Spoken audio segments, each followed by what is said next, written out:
গত সোমবার শতাধিক গাড়ির বড় বহর নিয়ে নিজ জেলা পঞ্চগড়ে যান জাতীয় নাগরিক পার্টি এনসিপির উত্তরাঞ্চলের মুখ্য সংগঠক সার্জিস আলম। নতুন দলটির বড় পদ পাওয়ার পর বাড়ি ফেরার পথে সার্জিস আলমের এমন শোডাউন নিয়ে বিভিন্ন মহলে আলোচনা সমালোচনা হতে দেখা যাচ্ছে। শতাধিক গাড়ির বিশাল বহর নিয়ে জাতীয় নাগরিক পার্টির উত্তরাঞ্চলের মুখ্য সংগঠক সার্জিস আলম পঞ্চগড়ে যে শোডাউন দিয়েছেন সেটির অর্থায়ন ও ব্যবস্থাপনার বিষয়ে স্পষ্ট ও নির্ভরযোগ্য জবাব দেওয়ার আহ্বান জানিয়েছেন একই দলের জ্যেষ্ঠ যুগ্ম সদস্য সচিব ডক্টর তাসনিম জারা। মঙ্গলবার সন্ধ্যায় নিজের ভেরিফাইড ফেসবুক পেজে সার্জিসকে সম্বোধন করে খোলা চিঠি লিখেছেন জারা। সেই চিঠিতে তিনি ওই আহ্বান জানান।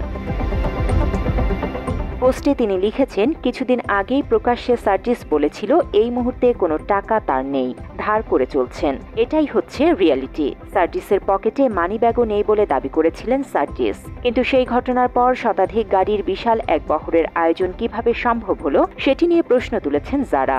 এত বড় একটি আয়োজন কিভাবে সম্ভব হলো, এর অর্থায়ন ও ব্যবস্থাপনা কিভাবে হয়েছে তা নিয়ে মানুষের মনে প্রশ্ন আসাটা স্বাভাবিক বলে মনে করেন যারা।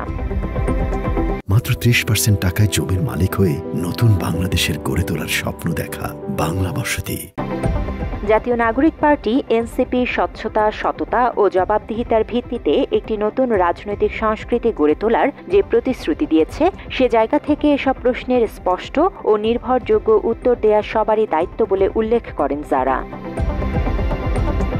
বিষয়টি আন্তরিকতার সাথে বিবেচনা করে জনগণের সামনে একটি গ্রহণযোগ্য ও পরিষ্কার ব্যাখ্যা তুলে ধরতে সার্জিসের প্রতি আহ্বান জানান যারা। এতে জনগণের কাছে দলের ভাবমূর্তি আরও শক্তিশালী হবে বলেই বিশ্বাস করেন তিনি।